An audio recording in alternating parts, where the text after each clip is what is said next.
Thank you very much. I now give the floor to Indonesia. Thank you very much, Mr. President. Mr. President, Indonesia would like to thank Ms. Fatou Bensouda, the prosecutor of the ICC, for her briefing. We took note of the prosecutor's 19th report to the United Nations Security Council pursuant to its resolution 1970 of 2011 on Libya. More than a year has passed since the new conflict in Libya started, and the situation on the ground remains grim. Mr. President, allow me to focus on the following points. First, Indonesia calls for the immediate cessation of hostilities in Libya. And we should continue the path of political dialogue, since there will never be a military solution in Libya.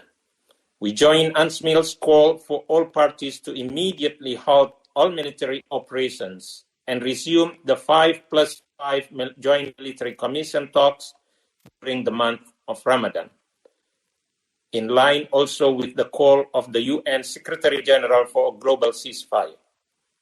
Second, Indonesia calls for expansions of humanitarian corridors during the month of Ramadan and welcomes the increased efforts made by UNHCR through a series of extra emergency distributions in Tripoli.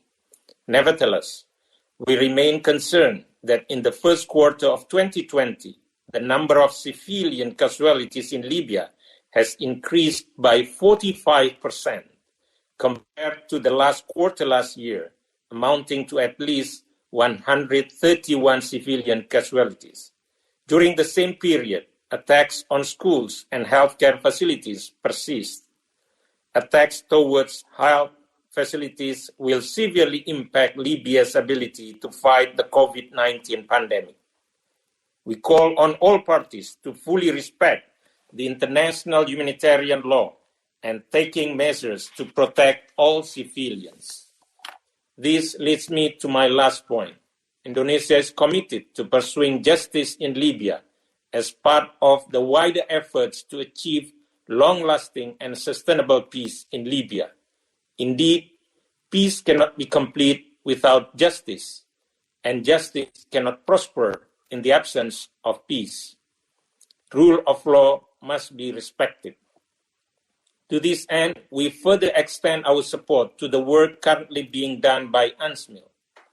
I fully share the view that it is Libya's obligation to ensure accountability for crimes committed in its territory.